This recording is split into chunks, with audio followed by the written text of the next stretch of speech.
আসসালামু আলাইকুম সবাইকে সবাইকে ওয়েলকাম জানাচ্ছি আমাদের ঢাকা সেন্ট্রাল ইউনিভার্সিটি রিলেটেড আরও একটা গাইডলাইন ভিডিওতে। তো আজকের ভিডিওতে আমরা আসলে একটু রিভার্স চিন্তা করব। মানে আজকের ভিডিওতে আমরা বলবো না যে কি কি করলে চান্স পাবা, এই করো সেই করো, এগুলো বলবো না। আজকে বলবো তোমাদের করা কিছু ভুল নিয়ে কথা বলবো আজকে আমরা, যে যেই 5টা কাজ করলে চান্স হবে না নিশ্চিত, সেগুলো নিয়ে কথা বলবো আমরা। তাহলে আমরা এগুলো থেকে যাতে দূরে থাকতে পারি, ঠিক আছে? আমি আকিব আহমেদ প্রত্যয়, পড়াশোনা করছি ঢাকা বিশ্ববিদ্যালয়ের ট্রিপলি ডিপার্টমেন্টে। চলো ভিডিওটা শুরু করা যাক।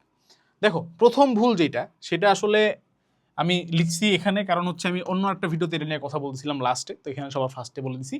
সেটা হচ্ছে চ্যাপ্টার স্কিপ করা। তোমাদের মধ্যে একটা প্রবণতা আছে যে ভাইয়া সব কিছু তো পড়া সম্ভব না, তা আমি কিছু কিছু চ্যাপ্টার স্কিপ করতে চাই। যেমন আমি ইন্টিগ্রেশনটা ভালো পারি না, এটা একটু স্কিপ করব, ঠিক আছে? যেমন আমি হচ্ছে জৈব যৌগটা একটু স্কিপ করতে চাই।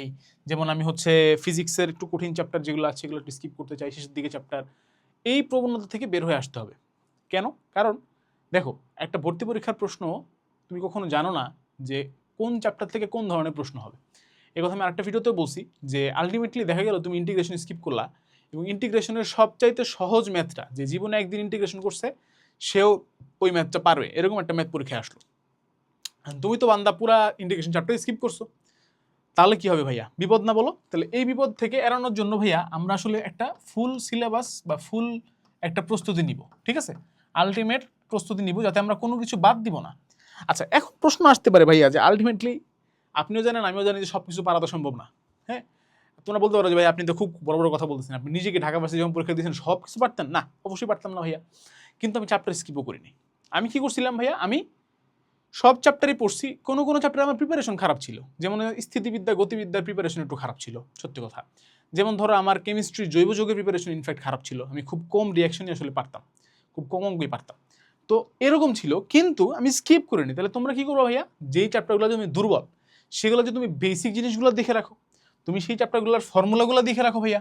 ফর্মুলা তো সমস্যা নাই, তুমি সেই চ্যাপ্টারগুলোর কোশ্চেন ব্যাংক একটু দেখো যে কোশ্চেন ব্যাংকে আগের বছরগুলোতে কি আসছে, হুবহু ওগুলো যদি রিপিট করে তাহলে যেতে আমরা পারি, বা টাইপ ওয়াইজ রিপিটও যদি করে তাহলে আমরা পারি। বোঝা গেছে? সুতরাং চ্যাপ্টার আমরা স্কিপ করবো না এই অর্থে যে সেই চ্যাপ্টারগুলো থেকে যেন অ্যাটলিস্ট আমরা বেসিক নলেজটা যেন আমাদের মিস না হয়, ঠিক আছে? Very important. Next 2 number point, এইটা মানে একদম মানে মানে কি বলবো আর, আমাদের যেমন ইসলামে আমরা বলি যে কবিরা গুনাহ, ঠিক আছে, হাইয়েস্ট লেভেল অফ গুনাহ। এইখানে হচ্ছে হাইয়েস্ট লেভেল অফ মিস্টেক হবে যদি তুমি প্রশ্ন ব্যাংক সলভ না করো, ঠিক আছে? তুমি যদি আশা করো যে তুমি খালি বেসিক পড়বা বেসিক পড়বা বেসিক পড়বা, আর পরীক্ষায় গিয়ে হচ্ছে সব অ্যান্সার করে চলে আসবা, কোশ্চেন ব্যাংক তুমি সলভ করবে না, তুমি একদম ভুলের রাজ্যে বসবাস করতেছো ভাইয়া। প্রশ্ন ব্যাংক অবশ্যই অবশ্যই তোমাকে সলভ করতেই হবে, ইটস এ মাস্ট। মানে এইটা ছাড়া হবেই না। তুমি কার প্রশ্ন ব্যাংক সলভ করবা? তুমি 7 কলেজের বিগত 5 বছরের প্রশ্ন সলভ করবা অ্যাটলিস্ট, প্লাস কি করবা ভাইয়া? তুমি ভার্সিটির প্রশ্নটাও একটু সলভ করবা। এখন যেই সমস্ত চ্যাপ্টারে তুমি মনে করো একটু কমফোর্টেবল, সেগুলোতে আমি বলতেছি যে তুমি কি করবো ভাইয়া, একটু ভার্সিটি কোশ্চেন ব্যাংকটাও সলভ করবা। আর যেই চ্যাপ্টারগুলো যে তুমি মনে করো কমফোর্টেবল কম, সেগুলো তুমি কি করবা? সেগুলোতে সিম্পলি তুমি 7 কলেজের প্রশ্নটাই সলভ করলেই এনাফ, ঠিক আছে? তাহলে এখানে তোমাকে একটা কি খেলতে হবে, একটা ট্রেড অফ বলি আমরা ইঞ্জিনিয়ারিং এর ভাষায়, মানে তোমাকে এটা বুঝে শুনে খেলতে হবে যে কোনটায় আমি বেশি প্রাধান্য দিলে কোনটায় আমার সময় বাঁচবে সবকিছু। বাট ওভারঅল কি, অ্যাটলিস্ট 7 কলেজের প্রশ্ন ব্যাংক তোমাকে অবশ্যই সলভ করতেই হবে, ঠিক আছে? There is no scope, there is no option. 3 number একটা পয়েন্ট রাসির একটু আধ্যাত্মিক লেভেলের পয়েন্ট হয়ে গেছে, যে নিজের উপর বিশ্বাস না রাখা, ঠিক আছে? মানে তুমি যদি মনে করো যে তুমি চান্স পাবা, তাহলেই তুমি চান্স পাবা। তুমি যদি মনে করো যে আমি শিওর না ভাইয়া চান্স পাবো কি পাবো না, তাহলে তোমার চান্সটা ওরকম শিওর না যে হবে কি হবে না। অর্থাৎ ফার্স্ট অফ অল তোমার নিজের উপরে বিশ্বাস রাখতে হবে যে না ভাই, যা হয়ে যাক আমি ইনশাল্লাহ আমার বেস্ট এক্সামটাই দিব এবার, এবং ইনশাল্লাহ আমি চান্স পাবো এবার, ঠিক আছে, নিঃসন্দেহে। এবং মনে রাখবা যে তুমি যখন কোনো কিছু নিজের উপর বিশ্বাস রাখো এবং আল্লাহর কাছে চাও, শুধুমাত্র তখনই আল্লাহ সেটা তোমার জন্য সহজ করে দেয়। তুমি যদি নিজের উপর বিশ্বাস না রেখে শুধুমাত্র আল্লাহর কাছে চাও, নিজে প্রচেষ্টা না করো, নিজে এফোর্ট না দিয়ে আল্লাহর কাছে চাও, তাহলে আসলে হয় না ভাইয়া। তাহলে কি করতে হবে? 3টা কাজ করতে হবে। 1, এফোর্ট দিতে হবে, যেটা তোমরা দিচ্ছ ইনশাআল্লাহ, যেহেতু ভিডিও দেখছো তার মানে তুমি সিরিয়াস। 2, আল্লাহর কাছে চাইতে হবে, অবশ্যই আল্লাহ না চাইলে তো হবেই না। এবং 3, এই 2টা কাজ করার পরে তোমার 100% কনফিডেন্স রাখতে হবে নিজের উপর, যে আমি তো ভাই এফোর্ট দিচ্ছি এবং আমি আল্লাহর কাছে চাইছি যে সব কিছুর মালিক, সুতরাং এইবার আর আমাকে থামায় কি ইনশাআল্লাহ, ঠিক আছে? সো এই যে মানে বিশ্বাসটা বা কনফিডেন্সটা, এটা অনেক বেশি ইম্পর্টেন্ট। কারণ হ্যাঁ, আলটিমেটলি এই সময় এসেও তোমাদের অ্যাডমিশন নিয়ে কথা বলতে হচ্ছে, তার মানে ভাইয়া তোমার অ্যাডমিশন সিজনটা খুব একটা ভালো যায় নাই, কিন্তু তোমার লাস্ট যে সুযোগটা আছে এই সুযোগটা তোমাকে কাজে লাগাইতেই হবে, এফোর্ট দিতেই হবে, ভালো করতেই হবে ইনশাল্লাহ, ঠিক আছে? সবাই কমেন্ট বক্সে লিখে যাবা যে ইনশাল্লাহ আমি ভালো করব, এটা হলো তোমার এই পার্সোনাল কনফিডেন্সের বিশ্বাস রাখার প্রথম ধাপ লিখিত। ঠিক আছে, মানুষ বলে খাতা কলমে লিখতে, আমি বলবো কমেন্ট বক্সে লিখতে, মানুষ দেখুক যে তুমি কনফিডেন্ট, সমস্যা নাই। ঠিক আছে ভাইয়া, ওকে।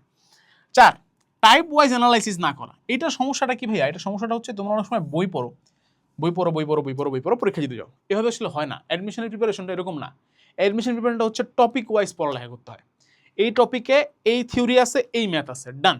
এই টপিকে এই থিওরি আছে, এই ম্যাথ আছে, ডান। এভাবে আগাইতে হয় ভাইয়া, বুঝা গেছে? আমাদের এই যে ঢাকা সেন্ট্রাল ইউনিভার্সিটির যে ক্র্যাশ কোর্সটা আছে, এই ক্র্যাশ কোর্সের ভেতরে আমরা যে 35টা রেকর্ডেড ক্লাস দিছি, এখানেও আমরা আসলে টপিক অ্যানালাইসিস করে করে পড়াইছি তোমাদেরকে। ঠিক আছে, অর্থাৎ তোমাদেরকে এভাবে আমরা পড়াই নাই যে বই আজকে ম্যাট্রিক্স কাকে বলে, ম্যাট্রিক্সের রো কলাম, না। আমরা সরাসরি চলে গেছি কি যে ম্যাট্রিক্সে কি কোশ্চেন আসে, ম্যাট্রিক্সের গুণ দেখো, এই হচ্ছে ম্যাট্রিক্সের গুণ, এভাবে করে ম্যাট্রিক্সের গুণ, এই প্রশ্নটা আসছে ম্যাট্রিক্সের গুণ থেকে, পারবা নাকি দেখো, সিম্পল। ঠিক আছে, এইভাবে টু দি পয়েন্ট। তো তোমাদেরকে এখন টু দি পয়েন্ট পড়াশোনা করতে হবে এবং টাইপ ওয়াইজ অ্যানালাইসিস করে করে পড়তে হবে যে কোন টাইপ থেকে বেশি প্রশ্ন আসতেছে, কোন টাইপ থেকে কম প্রশ্ন আসতেছে, কোন টাইপ থেকে বেশি আসতেছে এবং কি ধরনের প্রশ্ন আসতেছে, সব কিছু দেখতে হবে ভাইয়া। ঠিক আছে, ভেরি ইম্পর্টেন্ট। এবং লাস্ট একটা কথা বলি, তোমরা অনেক হয়তো মাইন্ড করবা কথাটা বললে, বাট সেটা হচ্ছে social media plus FIFA world cup addiction. এই সময় এখন ফিফা ওয়ার্ল্ড কাপ চলতেছে, আমরা সবাই এক্সাইটেড, আমরা সবাই খেলা দেখবো। আমি আর্জেন্টিনার ডাই হার্ট ফ্যান, ছোটবেলা থেকে অনেক খেলা দেখছি এবং খেলা দেখবো এবার ইনশাল্লাহ। বাট তারপর তোমাদেরকে এই কথাটা কেন বললাম, খেলাগুলো দেখো, আমি বলি নাই ফিফা ওয়ার্ল্ড কাপ খেলা দেখা যাবে না, আমি বলি নাই যে ফুটবল খেলা দেখা হারাম, ফুটবল খেলা দেখো না। আমি বলতে চাচ্ছি ভাইয়া, ফিফা ওয়ার্ল্ড কাপের অ্যাডিকশন যেন না থাকে। ভাই বিশ্বাস করো, 90 মিনিট খেলা দেখলে কিচ্ছু হয় না। 24 ঘন্টার ভিতরে 90 মিনিট তুমি খেলা দেখতেই পারো, কোনো সমস্যা নাই।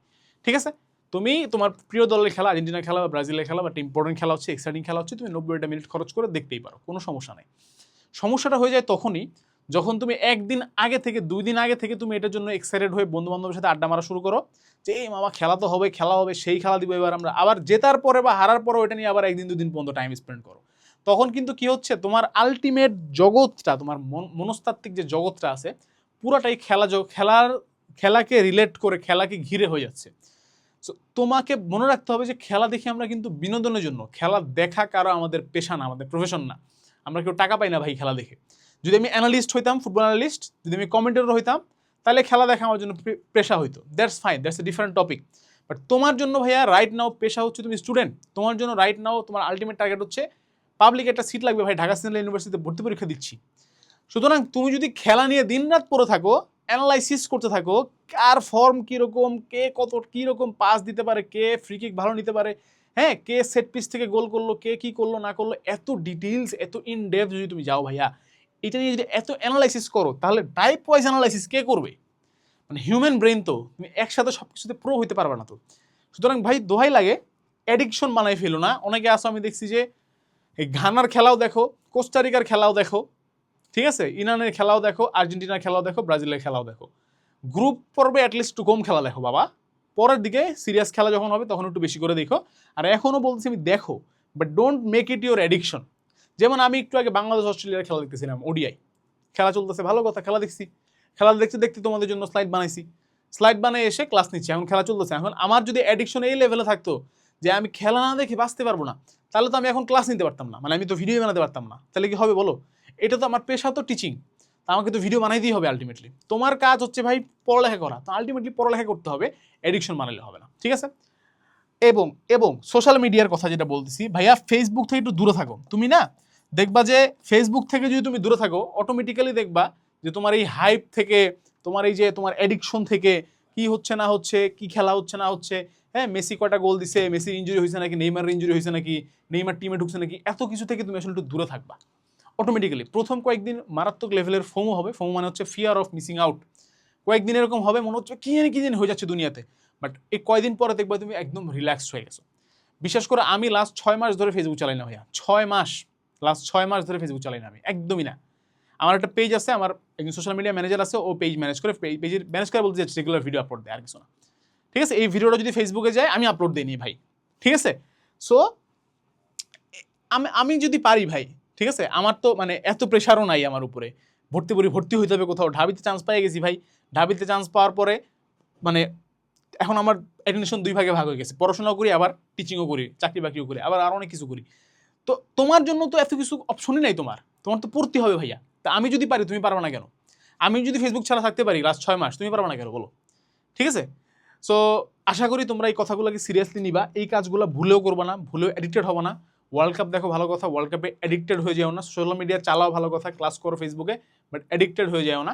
আলটিমেটলি এই কয়টা দিন একটু কষ্ট করো, ইনশাল্লাহ তোমার ডিসিউতে চান্স হয়ে যাবে ভাইয়া, আমি কথা দিচ্ছি। আজকে ভিডিও এখানে শেষ করছি। আসসালামু আলাইকুম, আল্লাহ হাফেজ।